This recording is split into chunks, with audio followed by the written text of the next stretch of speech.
In this video, I'm going to be showing you the step-by-step process on how to withdraw from Ludo Naira app.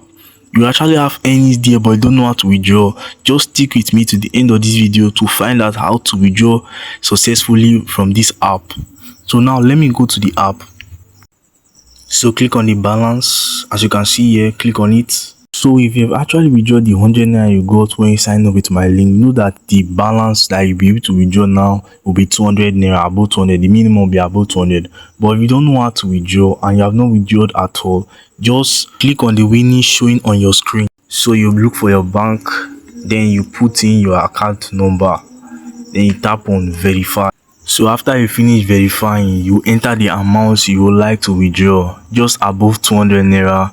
Then click on withdraw, then you wait for it to load. So guys, as you can see, it is successful. We are just going to wait for 3 minutes for the alert to show. So guys, as you can see on the screen, the message I just dropped, I have received the money in my PalmPay wallet.